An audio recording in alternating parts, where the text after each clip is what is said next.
भूमिका में आते हुए मैं निवेदन करती हूँ हमारी प्रदेश के उपायुक्त बहुत सम्मान करते हैं, इसीलिए उन्होंने नारी शक्ति वंदन अधिनियम लेकर आए। तो आपको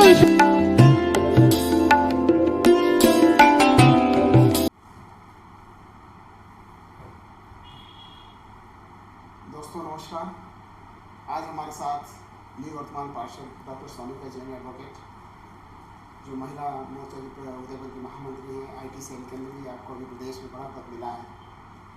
महिला नारी शक्ति वंदन अधिनियम जो लोकसभा में पेश किया गया, आज उसके बारे में हम आपसे बात करेंगे। अभी भी आप राज्यसभा से लौटी हैं दिल्ली, का माहौल भी आपने देखा है। इस अधिनियम को लेकर आप क्या सोचती हैं? सभी को नमस्कार। निश्चित तौर पर बिना कोई रूपरेखा बनाए हुए सीधे अपन पॉइंट पर बात करते हैं। 33% आरक्षण, 33% आरक्षण भारत की राजनीति में एक बहुत बड़ा रिजर्वेशन है।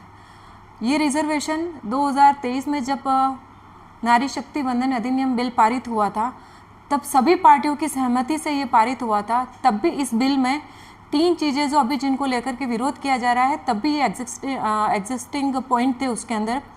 उसमें जनगणना था, परिसीमन था और रिजर्वेशन था। 33% आरक्षण अगर होता और उसके पीछे जो सोच थी वो सोच थी कि महिलाओं की हर कार्य में हम कहा जाता है कि महिलाओं की भागीदारी सुनिश्चित करनी है, महिला लाभार्थी होती है, महिलाओं को इस चीज़ में पार्टिसिपेट करना चाहिए। तो इन सब चीज़ों से ऊपर उठ करके 33% आरक्षण के पीछे अभिप्राय था कि महिलाओं को नेतृत्व की भूमिका में लेकर के आना, नेतृत्व की भूमिका में लाना, पॉलिसी मेकर बनाना, उनको पॉलिसी पार्टिसिपेट करने के बजाय पॉलिसी मेकर बनाना एक बहुत बड़ा डिसीज़न था, जो निश्चित तौर पर 17 अप्रैल को, मैं अगर इसको लोकतंत्र का काला अध्याय कहूँ तो भी कोई अतिशयोक्ति नहीं होगी, क्योंकि 17 अप्रैल वो दिन था जब उससे पहले जो 8-10 दिन पहले से जो हम सभी के मन में एक उमंग थी, आशा थी, और बहुत सी महिलाओं के जो राजनीतिक क्षेत्र में कार्य करती है, बहुत सारी अपेक्षाएं भी थी कि चलो 33% आरक्षण आ रहा है तो निश्चित तौर पर कहीं ना कहीं हम भी अपनी भागीदारी सुनिश्चित करेंगे।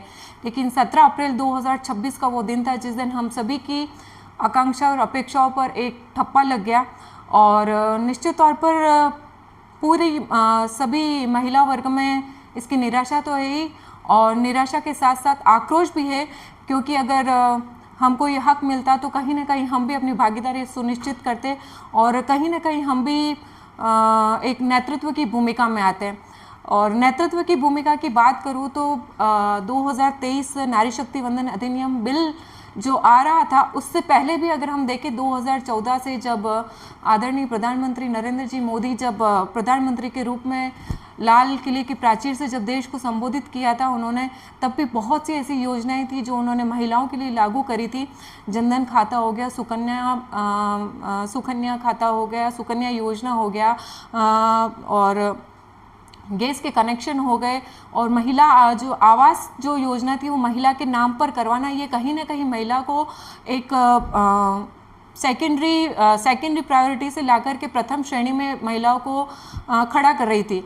और इसके साथ ही 33% आरक्षण अगर ये भी आता तो कहीं ना कहीं हमें एक अच्छा नेतृत्व का अवसर मिलता।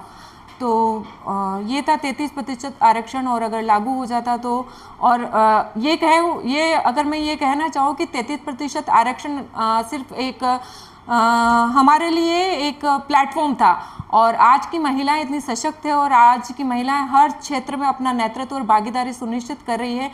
तो 33% तो सिर्फ एक बहाना था, 50% भी हो जाता, क्योंकि देश की आधी आबादी जो है वो महिलाओं की है, और महिलाएं कहीं ना कहीं आज नहीं तो कल अपना हक लेकर के रहेगी। विपक्ष में प्रियंका गांधी ने एक सवाल खड़ा किया था, उनकी एक मंशा बताई थी विपक्ष की आवाज़ बन के, कि इसको जो अभी चल रहा है उसके अंदर SC को ही 33% उसमें देकर और SC को 33% उसमें देकर के इसको अप्लाई किया जाता तो पूरा विपक्ष उसका सहयोग करने को तैयार था। तो क्या अभी महिलाओं को तुरंत ये फ़ायदा देने के लिए इसके अंदर संशोधन करने की बजाय SC को अगर अप्लाई कर देते तो क्या महिलाओं तक ये अच्छा मैसेज नहीं जाता? देखिए, इसके पीछे जो 2023 में मैंने सबसे पहले लाइन ही ये बोली थी कि जब ये बिल संसद में आया था उसी दिन ये जो तीनों चीज़ें जो मैं बता रही हूँ, जनगणना, परिसीमन और रिजर्वेशन, ये तीनों चीज़ें तो तब भी थी, तो तब जब इन लोगों ने सब अपनी पूर्ण सहमति दी थी, तो तब इन लोगों ने विरोध क्यों नहीं किया, तब इस बिल को क्यों पास होने दिया। और जब ये बिल पास हो गया तो कहीं ना कहीं एक तो इम्प्लीमेंटेशन होना और एक उसको लागू करना, दोनों चीज़ें अलग अलग होती है। तो तब चाहे आप कर लेते तो हमारे मन में इतनी उमंगे ही नहीं उठती। हम इस चीज़ को लेकर के हम भी उस वक्त ना तो रैलियाँ निकालते, ना हम इतना मन में अपनी उमंगे लेकर के आते। तो कहीं ना कहीं आपको अगर आपकी मंशा ही नहीं थी तो इस चीज़ को बीच में लाने का कोई औचित्य ही नहीं है। क्या ऐसा नहीं लगता कि विपक्ष की बात इस तरह से सफल होगी कि चुनाव के टाइम पर, जहां अभी तमिलनाडु के अंदर, असम के अंदर, बंगाल के अंदर, पांडुचेरी के अंदर, केरल के अंदर चुनाव आ रहे थे, इस वजह से इस सरकार इस मंशा को लेकर इस बिल को लेकर आना चाहिए थी, संशोधन बिल को लेकर आना चाहिए थी, और उसमें कहीं ना कहीं सरकार सफल हो गई। चेक भी मेरी, पट भी मेरी। नहीं, ये देखो, जैसी दृष्टि होती है वैसी सृष्टि होती है, मेरा ये मानना है। आप चाहे वो ले लो, लेकिन अगर साउथ में भी अगर इलेक्शंस हो रहे हैं तो हम तो 33% की बात कर रहे थे, हम आंकड़े उठा करके देखेंगे तो साउथ के अंदर तो जो सीटें आती है वो 33% नहीं होकर के 50% रिजर्वेशन हो रहा था उनका। तो ये तो उनके लिए भी फायदेमंद ही था। और ऐसा तो नहीं है कि बिल, जब अमित शाह जी ने बिल के ऊपर बात करी थी तो ऐसा तो नहीं था कि सिर्फ एक पार्टी विशेष को इसका लाभ मिलेगा, लाभ तो सभी को मिल रहा था। तो उसमें मुझे नहीं लगता है कि उनको कोई ऑब्जेक्शन करना चाहिए था। राहुल गांधी ने एक सवाल उठाया था इसके अंदर बिल को लेकर कि इसमें SC/ST को तो रिजर्वेशन है ही ऑलरेडी लोकसभा के अंदर। अब जो बिल आया इसके अंदर OBC को भी आप रिजर्वेशन दीजिए, वो इसके अंदर आपने इम्प्लीमेंट नहीं किया। इस बारे में आप क्या सोचते हैं? ओबीसी मेरे हिसाब से तो जितनी भी जातियां हैं, जातिगत समीकरण जितने भी हैं, उन सबको इसके अंदर प्रायोरिटी दी गई है। ऐसा नहीं है कि किसी जाति विशेष को दी गई है। और SC/ST की जहाँ तक बात करें, बाबा साहब ने बहुत अच्छा करके गए, और निश्चित तौर पर वो जब करके गए हैं तो उसी का परिणाम है कि आज हम बहुत अच्छे कैडर पर भी हम देखते हैं कि बहुत सारे प्रशासनिक अधिकारी हो गए या चाहे पॉलिटिशियंस हो गए, तो बहुत सी जगहों पर उन्होंने अपनी जो नेतृत्व है वो सुनिश्चित करा है। विपक्ष ये सवाल उठा रहा है कि ये सिर्फ अपनी सीटें बढ़ाने के लिए इन्होंने इस बिल को अभी जारी किया। सीटें बढ़ाना तो आप तब बोलते हैं कि जब हम एक पार्टी विशेष के लिए इसको लागू करते हैं। सवाल वो बार बार यही कर रहे हैं कि ये अपनी सीटों को लेकर आने वाले समय में सीटों को लेकर बढ़ावा चाहते थे, इसलिए अभी इसको पारित किया, वरना तो पहले ही पास हो गया था। बाकी अभी इस परिस्थिति और ये लाने का क्या होता? नहीं, ऐसा नहीं है कि अभी ये चुनावी एजेंडा बना करके लेके आए हों, क्योंकि अगर हम उसको अभी लागू करने का अभिप्राय ये था कि 2011 की जनगणना से अभी अगर करते तो 2029 के जो चुनाव आते हैं उसमें महिलाओं की भागीदारी सुनिश्चित हो जाती, जो 33% है। और अगर इसको बाद में हम करेंगे तो 2037 तक महिलाएं अपनी भागीदारी सुनिश्चित नहीं करवा पाएगी, अगर अभी की जनगणना के हिसाब से करते हैं हम। तो अभी जो चुनाव हुए हैं, मैं खासकर सिर्फ बंगाल की बात इसलिए कर रहा हूँ क्योंकि वहाँ पर ममता बनर्जी जो है बतौर मुख्यमंत्री है, कई विगत 3-4 चुनाव के अंदर जीत के रहे हैं। तो क्या इसका जो बेनिफिट है ममता बनर्जी को मिलेगा या प्रधानमंत्री मोदी को मिलेगा? उन्होंने इस समय पर बिल को लेके आए, वो विपक्ष की तरफ से पूरा जोर लगा कर इसको गिराया गया। तो क्या इसका बेनिफिट अभी इतना ज़्यादा परसेंटेज के अंदर पहले फेज का चुनाव हुआ है बंगाल के अंदर, तो इसका आपको लगता है कि फ़ायदा मिल रहा है वहाँ पर? महिला ज़्यादा से ज़्यादा वोट करके और इसका इस पक्ष में वोट कर रही हैं? नहीं, देखो, बिल तो एक सेकेंडरी चीज़ है। अगर हम नीतियों के आधार पर भी देखेंगे आप, तो जब मोदी जी आए हैं, सत्ता में आए हैं, जब से भारतीय जनता पार्टी की सरकार लगातार बनती जा रही है, तो बिल तो सिर्फ अभी की बात है, लेकिन उससे पहले भी अगर हम देखेंगे तो पूरे देश में जो एक माहौल बना है और जो नीतियाँ निर्धारित हुई है, जो देश ने प्रगति करी है, और जिस तरीके से बहुत सारी चीज़ें हम आज भी उन चीज़ों के प्रत्यदर्शी हैं कि किन किन जगहों पर लेकर कर मैं गिनाऊंगी तो n नंबर्स ऑफ थिंग्स हैं जहाँ पर हम गिना सकते हैं कि बिल हो या नहीं हो उससे कोई फ़र्क नहीं पड़ता है, लेकिन जो बीजेपी की जो मंशा है और जो उनकी जो नीतियाँ जो बनी हुई है, जो लोगों के बारे में उनकी सोच है, वो कहीं ना कहीं लोगों के दिलों में वो घर करती है कि मोदी जी ने देश की आधी आबादी के बारे में सोचा। उनके बारे में सोचते सोचते कोई भी ऐसा वर्ग नहीं रहा हो जिनके बारे में उन्होंने नहीं सोचा हो। गर्भावस्था से लेकर के वृद्धावस्था तक उन्होंने सोचा है, कश्मीर से लेकर कन्याकुमारी तक उन्होंने सोचा है, गरीब को गणेश मान करके उन्होंने कार्य किया है। तो बहुत सारी ऐसी चीज़ें हैं जो निश्चित तौर पर बिल हो या नहीं उससे फ़र्क नहीं पड़ता है, लेकिन जो ऐसी चीज़ें हैं, जो ऐसी कार्य हैं जो उन्होंने किए हैं, तो वो निश्चित तौर पर कहीं न कहीं लोगों के दिलों पर राज करते हैं। सरकार की तरफ से काफ़ी सारी योजनाएं लेके आए हैं, जैसा आप बता रहे हैं प्रधानमंत्री मोदी ने इतनी सारी उज्ज्वला योजना लेके आए हैं, जनधन का लेके आए हैं, और काफ़ी सारी ऐसी महिलाओं को लेकर पर्टिकुलर काफ़ी सारी योजना उन्होंने ली। लेकिन अपने राजस्थान के अंदर, मैं उदयपुर की ही बात करूँ, आप एक अधिवक्ता भी हैं और सक्रिय राजनीति के अंदर भी है भारतीय जनता पार्टी से, वो योजना इतनी सफल दिखती नहीं है। उसका कहीं ये प्रशासनिक फेलियर आप इसको मानती हैं, या सरकार की तरफ से जो योजनाएं हम लागू करते हैं उसको पंचायत के लेवल तक भी हम इसको इम्प्लीमेंट नहीं करा पाते, ये किसका फेलियर है? आज भी नारी बहुत सफ़र करती है। आज चाहे आप जिसका शोषण के इतने सारे केसेस आप देख लीजिए, बलात्कार के देख लीजिए, नाबालिग, स्पेशली नाबालिग जो छोटे छोटे बच्चों के लिए मैं कह रहा हूँ, तो वो जागरूकता अभी तक एक नारी अभियान को लेकर आप ऊपर तो बिल लेके आते हैं, लेकिन जो गरीब वर्ग की महिलाएं हैं उस तक, गांव तक ये योजनाएं नहीं पहुंच पा रही है। गांव में इन लोगों को कुछ ध्यान नहीं है, तो ये किसका फेलियर है?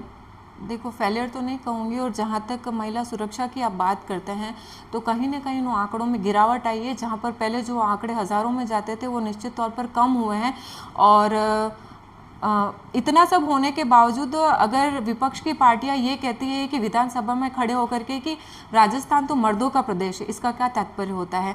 और कितनी बार तो ये भी कहा गया है महिलाओं के लिए कि महिलाएं तो आधे के झूठे दर्ज करवाती है। अब आप और हम बैठे हैं, एक परिवार की तरह मैं बात कर रही हूँ, आप भी महिला हैं, तो आप मुझे एक बात बताएं कि कोई महिला, उसके घर में भी कोई बात होती है तो वो उस बात को बाहर करने के लिए भी 10 बार सोचती है कि मैं ये बात कहूँ या नहीं कहूँ। लेकिन अगर उसके साथ इस तरीके की कोई घटना होती है और वो थाने में जा रही है, तो ये एक महिला के लिए छोटी बात नहीं है, एक महिला के लिए बहुत बड़ी बात है वहाँ तक जाना भी, कि वो वहाँ जा रही है। सवाल खड़ा होता है कि जैसे आपने बताया कि एक बतौर एक महिला अगर थाने के अंदर जाती तो सहज होकर अपनी बात नहीं रख पाती है, तो बड़े लेवल के जो अधिकारी होते हैं उसके अंदर महिलाओं की भागीदारी क्यों कम है? क्या सरकार जब एक बिल लेके आती है, लेकिन जहाँ ट्रिपल इंजन की सरकार है, डबल इंजन की सरकार, ट्रिपल इंजन की सरकार जिसको हम बोलते हैं, वहाँ पर महिलाओं को जोर देकर आगे क्यों नहीं लाया जाता? यही मेरा एक सवाल है कि क्या ये प्रशासनिक फेलियर है? नहीं, महिलाओं को आगे तो लाया जा रहा है। मैं तो संगठन की बात करना चाहती हूँ। हमारे तो संगठन में भी 33% जो आरक्षण है वो रिजर्व कर रखा है। अगर आप हमारी कार्यकारिणी भी देखेंगे संगठन की, तो उसमें भी अगर 10 की कार्यकारिणी बनी हुई है तो उसमें 3 या 4 महिलाएं होगी। तो हम तो शुरू से ही लाइक सत्ता और संगठन तो अलग अलग चीज़ें, लेकिन हम तो खुद अपने घर से शुरुआत कर करके इसको रिजर्व कर रहे हैं। बतौर आप एक अधिवक्ता भी हैं, आप पार्टी से जुड़े हुए हैं, महिला होने के नाते इस बिल से आपकी क्या उम्मीदें थी, क्या आप सोचते थे? अगर ये पास हो जाता तो कितना मेवाड़ और उदयपुर को, हम उदयपुर की बात करते हैं, तो उसमें क्या देखने को? निश्चित तौर पर अगर ये लागू हो जाता तो अभी जो एग्जिस्टिंग सीटें जो हैं उनमें इजाफा होता, और जहां पर अगर 10 में से 3 महिला सांसद है तो निश्चित तौर पर वो संख्या बढ़ती और कहीं ना कहीं महिलाओं को राजस्थान से भी एक अच्छा नेतृत्व मिलता। नारी वंदन अधिनियम जिसकी आप बात कर रहे हैं, आज हम गाँव के अंदर देखते हैं अशिक्षा बहुत ज़्यादा है। आप अपने मेवाड़ के अंदर ही देख लीजिए, गाँव के अंदर इस बिल को लेके भी आते हैं। सब होता तो क्या वो महिलाएं इतनी सक्रिय रूप से इसमें भाग ले सकती? उनको वहाँ तक कौन पहुँचा? तो भाजपा का कैडर बहुत बड़ा कैडर है, नीचे से लेकर ऊपर तक कैडर है। पर जितना कैडर जो बताया माथुर साहब ने पहले की योजना है वहाँ तक नहीं पहुँच पाई है। क्या मानते हैं कि आपके कार्यकर्ता इसके अंदर नहीं कमजोर रहे, नहीं, या प्रशासन कमजोर रहा है? और ये नारी वंदन अधिनियम में आता कौन उनको बताएगा कि आपकी शक्तियाँ यही आपको सरकार ने दी है, इसका आपको फ़ायदा होगा? ये बिल्कुल। अभी मैं हमारे संभाग प्रभारी जी यहाँ पर आए थे, तो उनके साथ में उदयपुर संभाग के 7 जिलों हैं, उन 7 जिलों में हम गए थे।